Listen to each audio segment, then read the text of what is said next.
Sir ಈಗ ನಾನು ಈ ಮುಂದಕ್ಕೆ ಹೋಗ್ತೀನಿ. ಈಗ ನಿಮ್ಮ ಕುಟುಂಬದ ಬಗ್ಗೆ ನಾನು ಕೇಳಿರಲಿಲ್ಲ. ನಿಮ್ಮ ಮಿಸಸ್ ಹೆಸರು ಮತ್ತು ನೀವು ಯಾವಾಗ ಮದುವೆ ಆದ್ರಿ? ಅದ್ರ ಬಗ್ಗೆ ಒಂದು ಸ್ವಲ್ಪ ಹೇಳಿ ಸರ್.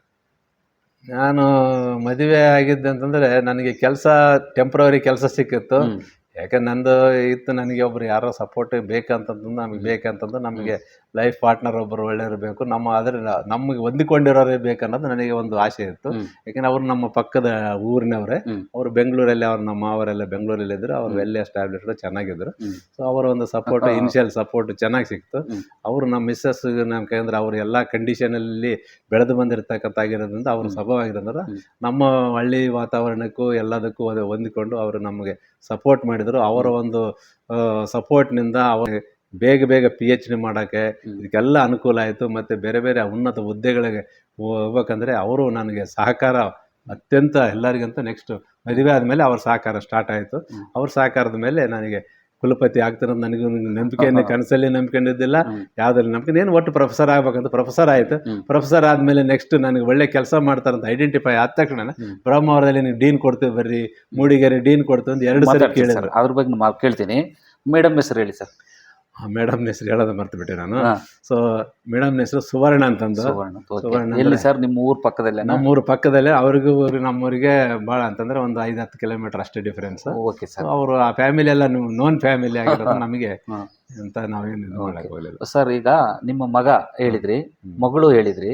ಮಗ ಈಗ ಏನ್ ಮಾಡಿದ್ರಿ ಸರ್? ಮಗ ಅವ್ರ ಹೆಸರು ಹೇಳಿ ಸರ್. ಮಗ ಅಮೋಘ್ ಅಂತಂತಂದು, ಮಗಳು ಅಮೂಲ್ಯ ಅಂತ. ಅಮೂಲ್ಯ ಅಂತ. ಮಗ ಅವನೇನ್ ಇದು PVC ಮುಗಿದ ತಕ್ಷಣನೇ PVC ವರೆಗೆ ಅದೇ ಲಿಟಲ್ ರಾಕ್ ಇಂಡಿಯನ್ ಸ್ಕೂಲಲ್ಲಿ ಇಬ್ಬರು ಮುಗಿಸಿದ್ರು. ಮುಗಿದಾದ್ಮೇಲೆ ನಂತರ ಅವನು NITಗೆ ಸುರತ್ ಕಲ್ಲಲ್ಲಿ ಇಂಜಿನಿಯರಿಂಗ್ ಸೀಟ್ ಸಿಕ್ತು. ಅವನು ಇಂಜಿನಿಯರಿಂಗ್ ಹೋಗ್ತಾನೆ. ಅವನಿಗೆ IITನಲ್ಲಿ ಓದಿಸ್ಬೇಕನ್ನೋದು ನಮ್ಗೆ ಆಸೆ ಇತ್ತು. ಸೊ IIT NITನಲ್ಲಿ ಅಥವಾ NITನಲ್ಲಿ ಫಸ್ಟ್ ಲಿಸ್ಟ್ನಲ್ಲಿ ಸಿಕ್ತು. NITನಲ್ಲಿ ಅವನಿಗೆ ಕೇಳಿದ್ದ ಡಿಪಾರ್ಟ್ಮೆಂಟೇ ಸಿಕ್ತು. ನಮಗೇನಂತ ಐಡಿಯಾ ಇದ್ದಿಲ್ಲ. ನಿನ್ಗೆ ಯಾವ್ದು ಬೇಕಾದ್ರೆ ಸಿಗ್ತಪ್ಪ. ಅವನು ಇಂಜಿನಿಯರಿಂಗ್ ಅಂತಂದು ಅವ್ರ ಫ್ರೆಂಡ್ಸ್ ಓದ್ತಾನೆ ಇಂಜಿನಿಯರಿಂಗ್ ತೊಗೊಂಡದಾನ. ಮೆಕ್ಯಾನಿಕಲ್ ಮುಗಿಸಿದ. ಮೆಕ್ಯಾನಿಕಲ್ ಮುಗಿಸಿದ ತಕ್ಷಣ ನಾವು ಅವನಿಗೆ ಕೆಲಸಕ್ಕೆ ಹೋಗ್ಬೇಕನ್ನೋ ನಮಗೇನು ಅರ್ಜೆಂಟ್ ಏನು ಇದ್ದಿಲ್ಲ. ಸೊ ಈ M.Tech ಮಾಡ್ತಾನೆ ಅಂತ ಅವ್ನು ಗೇಟ್ ಎಕ್ಸಾಮ್ ಬರ್ದ. ಗೇಟ್ ಎಕ್ಸಾಮ್ ಬರ್ತಾನೆ, ಗೇಟ್ ಪಾಸ್ ಆಯ್ತು. ಆಮೇಲೆ NIT ಸೂರತ್ ಕಲ್ಲಲ್ಲಿ ಅವನು ಅದೇ ಇದರಲ್ಲಿ M.Tech ಮುಗಿಸಿದ. M.Tech ಮುಗಿಸಿದ ಕೇರಳಕ್ಕೆ ಹೋದಾಗ ಅವನ ಮೈಂಡ್ ಸೆಟ್ ಚೇಂಜ್ ಮಾಡ್ಕೊಂಡು ನನಗೆ PhD ಮಾಡಿಸ್ಬೇಕನ್ನೋದು ಇತ್ತು. ಸೊ ಅವನು PhD ಬೇಡ, ನಾನು ಸಿವಿಲ್ ಸರ್ವಿಸಿಗೆ ಓದ್ತೀನಿ ಅಂತಂದ.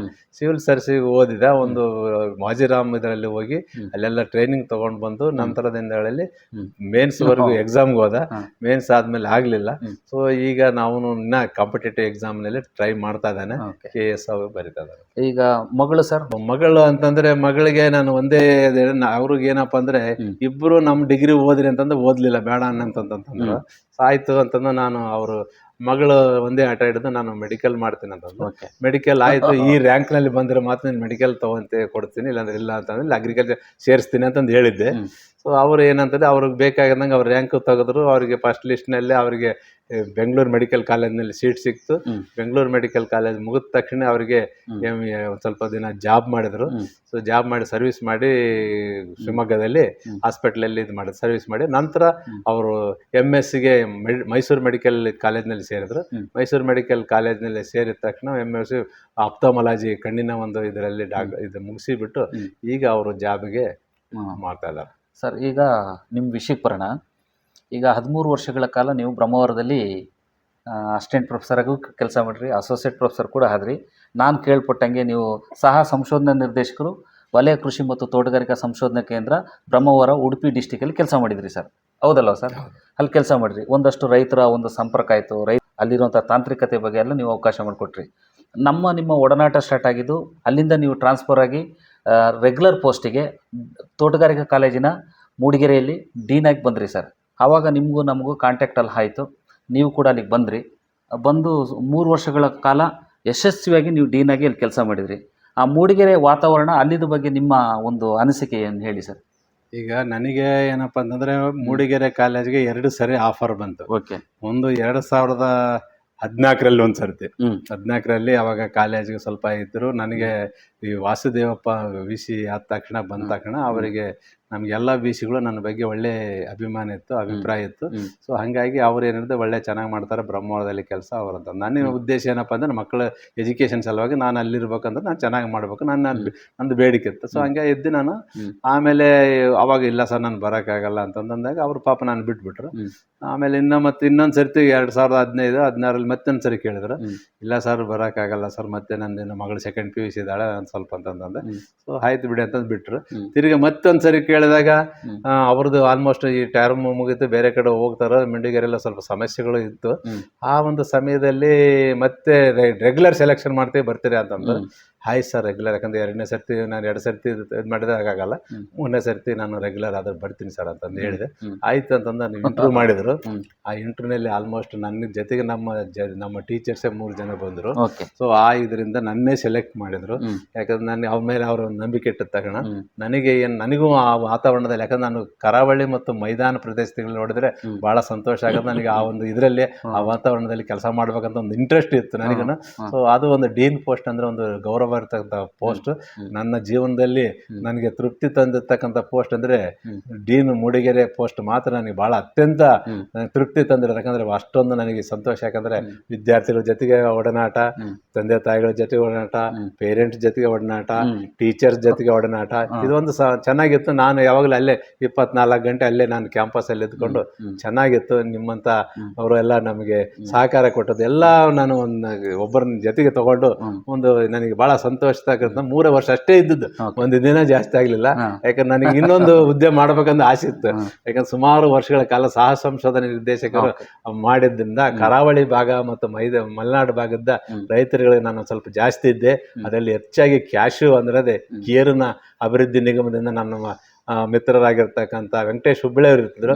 ಅವರ ಒಂದು ಸಹಕಾರದಿಂದ ಸಾಕಷ್ಟು ಪ್ರಾಜೆಕ್ಟ್ ಮಾಡಿ, ತೀರ್ಥಹಳ್ಳಿ ಆಗಿರ್ಬೋದು, ಶೃಂಗೇರಿ ಆಗಿರ್ಬೋದು, ಆ ಕಡೆ ಜೋಗು, ಈ ಒಂದು ಭಾಗದಲ್ಲಿ ಸಾಕಷ್ಟು ನಾವು ಶಿವಮೊಗ್ಗ, ಸಾಗರ ಈ ಭಾಗದಲ್ಲಿ ರೈತರಿಗೆ ಸಾಕಷ್ಟು ಕೊಟ್ಟಿದ್ವಿ, ಮತ್ತೆ ಕರಾವಳಿ ಭಾಗದಲ್ಲಿ ಕೊಟ್ಟಿದ್ವಿ. ಸೊ ಆ ನಿಟ್ಟಿನಲ್ಲಿ ನನಗೆ ಇಲ್ಲಿ ಮಾಡ್ಬೇಕಂತಿತ್ತು. ಹಂಗಾಗಿ ನನಗೆ ಇದು ಸೆಲೆಕ್ಷನ್ ಆಗಿದ್ದರಿಂದ ಚೆನ್ನಾಗಾಯ್ತು. ನಿಮ್ಮೆಲ್ಲ ಸಹಕಾರ ಚೆನ್ನಾಗಾಯ್ತು. ಮೂಡಿಗೆರೆಯಲ್ಲಿ ಇದ್ರಿ ಸರ್, ಸುಮಾರು ಕಾರ್ಯಕ್ರಮಗಳು ಮಾಡಿದ್ರಿ. ನಮ್ಮ ಜೊತೆಗೆ ಕೂಡ ನೀವು ಒಂದು ದಿವಸ ಕೂಡ ಯಾವುದೇ ರೀತಿಯ ಭಿನ್ನಾಭಿಪ್ರಾಯಗಳಾಗಲಿ ಎಲ್ಲರನ್ನೂ ತಗೊಂಡೋಗಿದ್ರಿ. 3 ವರ್ಷ ಅಚ್ಚುಕಟ್ಟಾಗಿ ಮಾಡಿದ್ರಿ. ಇನ್ನೊಂದು ಜಾನಪದ ಸಂಜೆ ಅಂತ ಅಂದ್ಬಿಟ್ಟು ಒಂದು MLA ಅವ್ರನ್ನೆಲ್ಲ ಕರೆಸಿ ದೊಡ್ಡ ಕಾರ್ಯಕ್ರಮ ಮಾಡಿದ್ರಿ. ನಾನೇ ಹೇಳಿದ್ದು ನಿಮ್ಮ ಕೈಲಿ ಬಂದು, ಸರ್ ಇದೊಂದು ಕಾರ್ಯಕ್ರಮ ಮಾಡೋಣ ಅಂದಾಗ ನೀವು ಇಮಿಡಿಯೇಟ್ಲಿ ಅದನ್ನೆಲ್ಲ ಅರೇಂಜ್ಮೆಂಟ್ ಮಾಡಿ ದೊಡ್ಡ ಒಂದು ಕಾರ್ಯಕ್ರಮ ಕೂಡ ಮಾಡಿದ್ರಿ. ಅದು ಮಟ್ಟದಲ್ಲಿ ಹೆಸರು ಕೂಡ ತಂದು ಕೊಡ್ತು. ಆಮೇಲೆ ನಮಗೂ ಖುಷಿ ಆಗ್ತಿತ್ತು. ಎಲ್ಲ ಟೀಚಿಂಗು ನಾನ್ ಟೀಚಿಂಗ್ ಅವ್ರನ್ನೆಲ್ಲ ಒಗ್ಗೂಡಿಸ್ಕೊಂಡು ಒಂದು ಯಾವುದೇ ಒಂದು ಸಾಹಿತ್ಯ ಸಮ್ಮೇಳನಕ್ಕೆ ಕೂಡ ನೀವು ಕರ್ಕೊಂಡು ಹೋಗ್ತಿದ್ರಿ. ಮಕ್ಕಳನ್ನೆಲ್ಲ ಕರ್ಕೊಂಡೋಗಿ JC ಫಂಕ್ಷನ್ಗೆ ಎಲ್ಲದಕ್ಕೂ ಕರ್ಕೊಂಡು ಹೋದ್ರಿ.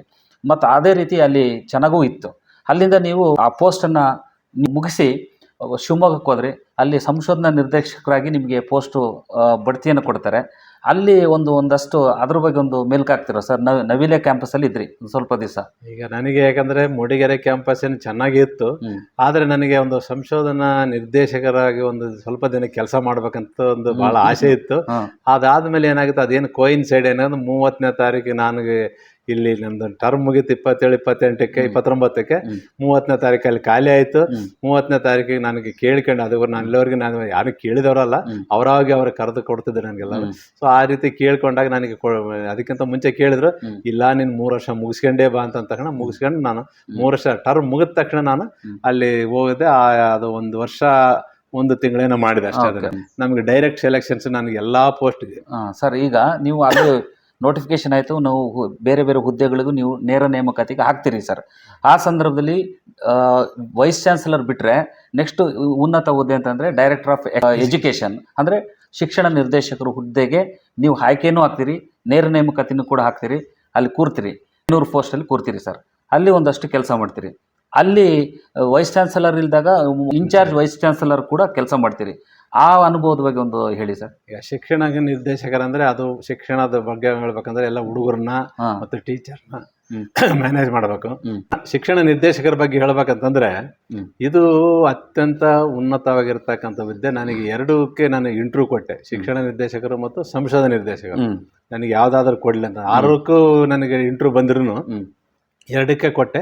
ಸೊ ಆಮೇಲೆ ನನ್ನ ಒಂದು ಬಯೋಡಾಟಾ ಇದ್ರ ಮೇಲೆ ಅವರು ಶಿಕ್ಷಣ ನಿರ್ದೇಶಕರು ಸೆಲೆಕ್ಟ್ ಮಾಡಿ. ಶಿಕ್ಷಣ ನಿರ್ದೇಶಕರು ಯಾಕಪ್ಪ ನಾನು ಓದಪ್ಪ ಅಂತಂದರೆ, ಶಿಕ್ಷಕ ನಿರ್ದೇಶಕರು ಹೈಯೆಸ್ಟ್ ಪೋಸ್ಟು, ಅದು ಬಿಟ್ಟರೆ ನೆಕ್ಸ್ಟ್ VC. ಸ್ವಲ್ಪ ಅಟ್ಲೀಸ್ಟ್ VC ಆಗಲಿಲ್ಲ ಅಂದರೆ VC ಆಗ್ಬೋದಲ್ಲ ಒಂದು ಇನ್ಚಾರ್ಜ್ ನಾನು ಅಂತನೋ, ನನಗೆ ಗವರ್ನರ್ ಕಡೆಯಿಂದ ಒಂದು ಆರ್ಡರ್ ತಗೋಬೇಕಂತಂದು ಆಸೆ ಹುಟ್ಟಿತು. ಸೊ ಹಂಗಾಗಿ ಶಿಕ್ಷಣ ನಿರ್ದೇಶಕರ ಪೋಸ್ಟ್ನೇ ಆಫ್ ಮಾಡಿದೆ. ಅದರಲ್ಲಿ ಎಲ್ಲ ಕಾಲೇಜ್ಗಳು ಬರ್ತಾಯಿತ್ತು.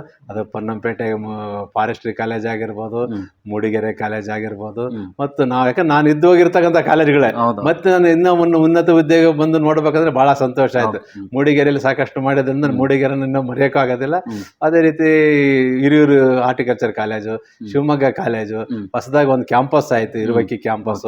ಆ ಕ್ಯಾಂಪಸ್ಗೆ ಬಹಳ ನನಗೆ ಬೇಡಿಕೆ ಇಟ್ಟಿದ್ರು, ನೀವು ಇಲ್ಲಿ ಬರ್ರಿ ಅಂತಂದ್ರೆ. ಆದ್ರೆ ನಾನು ಶಿವಮೊಗ್ಗಕ್ಕೆ ಹೋಗ್ಲಿಲ್ಲ.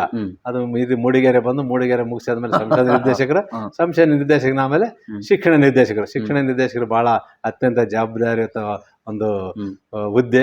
ಆ ಹುದ್ದೆಯನ್ನು ಸಹ ನಾನು ಮಾಡಬೇಕಾದ್ರೆ ಅದಾದ್ಮೇಲೆ ನಮ್ಮ ಇವ್ರು ವೈಸ್ ಚಾನ್ಸಲರ್ ಟರ್ಮ್ ಮುಗೀತು. ಆ ಟರ್ಮ್ ಆದ್ಮೇಲೆ ಮತ್ತೆ ನಾನು ಇನ್ಚಾರ್ಜ್ ವೈಸ್ ಚಾನ್ಸಲರ್ ಆದ್ಮೇಲೆ ಆಮೇಲೆ ರೇಸಲ್ಲಿ ವೈಸ್ ಚಾನ್ಸಲರ್ ಯಾಕೆ ರೆಗ್ಯುಲರ್ ಯಾಕೆ ಆಗ್ಬೋದು ಅಂತ ಮತ್ತೆ ಹಿಂಗೆ ನಮ್ಮ ಸ್ನೇಹಿತರು, ನಿಮ್ಮಂತ ಸಹಕಾರ ಕೊಡ್ತಕ್ಕಂಥ ಎಲ್ಲ ಒಂದು ಬಂಧು ಬಳಗದವರು ನನಗೆ ಒಂದು ಇದು ಮಾಡಿದರು, ಇನ್ಸ್ಪೈರ್ ಮಾಡಿದ್ರು. ನೀವು ಸಹ ಹೇಳಿದ್ರಿ ಹಾಕಿ ಸರ್, ನೀವು ಇದಕ್ಕೆ ಯಾಕೆ ಹುದ್ದೆಗೆ ಹಾಕಬಾರ್ದು ಅಂತಂದು. ಸೊ ನಿಮ್ಮಂಥವ್ರೆಲ್ಲ ಹೇಳಿದ್ರಿಂದ ಒಳ್ಳೆ ಆಶೀರ್ವಾದದಿಂದ ನನಗೆ ಒಳ್ಳೆ ಇದು ಸಿಕ್ತಂತ ನನಗೆ ಅನಿಸಿತ್ತು ಸರ್.